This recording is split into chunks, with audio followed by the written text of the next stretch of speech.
The second question is what was something you struggled with early on that most people today would never guess about you? Um, I, again, it goes back to I always thought I was weird. I was kind of a loner. I was, it wasn't anything that you can pinpoint of necessarily what was wrong with me, but I felt like in many conversations, I didn't see it the way most people see it. And I always wanted to talk up and be like, oh, I have a different opinion, right? But I didn't really have grounds to stand on. Like, it's not like I achieved anything. Why I see it differently, I just always have, Yeah. right? And so because I didn't want to talk up every time to talk against people because I thought I would lose friends over it, right? Instead, I stayed quiet and I just kind of withdrawn and stayed to myself. So I was kind of a little bit of a loner. So if you look at my big personality and the thousands of people that I'm surrounded with, it's kind of crazy. Then I say that I'm a paid extrovert. Mhm. I know that's how you make money. I know how to turn it on. But in the end of the day, you're going to find me home alone watching a documentary. Wow. The third one, growing up and starting from scratch, what belief did you have to hold on to when nothing around you confirmed a promised future? I really love this question. Well, if you were broke like me, and it's not broke, like broke as in communism, I know what it's like to get food on a food stamp. I know what it's like to get an orange for Christmas because you're like, oh my gosh, my mom stole an orange because so we can have orange because we didn't have anything from the West side, right? Or the Western world. Mhm. I should say, in communism, you're locked down to the world. So I lived in the worst case scenario. It can only it can only get better than that. Yeah. Like, so for me, I'm like, not only that, but I have worst case scenario figured out. I can do it swimming backwards with my eyes closed in two other languages. It doesn't scare me. I'm at home in the worst case scenario. I lived 20 some years in the worst case scenario. It can only get better than that.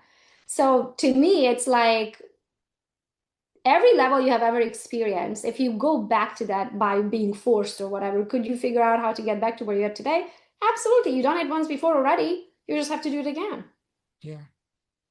It's so true. Especially if you've done something one time, now you're entering this next time with experience, which Yeah. gives you an upper You do it advantage. faster. Yeah.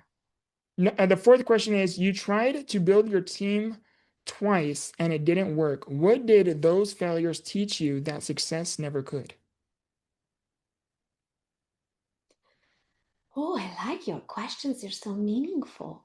Um, I think again, sometimes you just set these ideas like, oh, it sounds so good, somebody else is doing it, let me do it too. Mhm. But we don't really know if it's going to fit your lifestyle or if that is what you really want, right? Like you're just doing it because, well, other people are doing it, so I should do it too. Right. So that's how it started at first. I didn't really have, in the first time, I didn't have enough leads. The company I was with didn't have an infrastructure to building a team. I was like the test bunny, and it just, and if you never built a team before, you don't know what to do. And Yeah. then the second one, I switched to another brokerage. They were better. They had somewhat of an infrastructure, but by that time, the agents who were on my original team, who got used to a totally different system and a totally different process, now with them we switched over here, they didn't want to learn. It's like an old horse with a new trick. They didn't want to learn the new tricks, so they just left. So then I have to rebuild the whole thing all over again. And so I just feel like sometimes we head into things with like full force, not actually. It's like jumping out of a plane and building it on the way down. Yeah.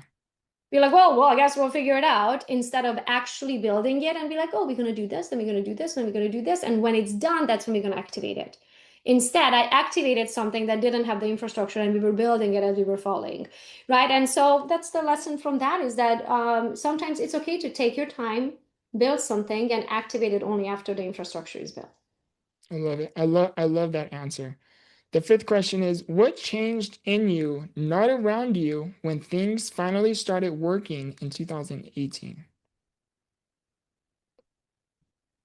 Oh, okay. So I went to lunch with these two guys who invited me to come over to EXP, but I just joined Keller Williams and I was like, oh, what are my clients going to say and all of that.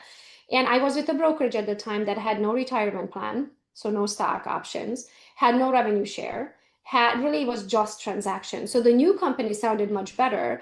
But then I was sitting with these two guys, like Mark Z, one of my second generation of sponsor. He's like the number one agent in the state of Michigan. So he has a billboard every 5 feet on the highway and all that. So he was like this big human, big character. Never met him in person. So I just went for lunch to meet him in person. I knew they're going to pitch me an EXP. So that was the lesson that taught me. So I sat down with them. They showed me their stocks. They showed me their revenue share. And here's this guy that I like idolized. I was like, he was like, excuse my French, the shit in town, right? And I sit down across the table from him and I'm like, once again, he's just a human. Like he has one brain, not two. I have one brain. Yeah, He has two hands, two eyes, two ears, and one mouth. Like I have all of those things. He has work ethic. I have work ethic.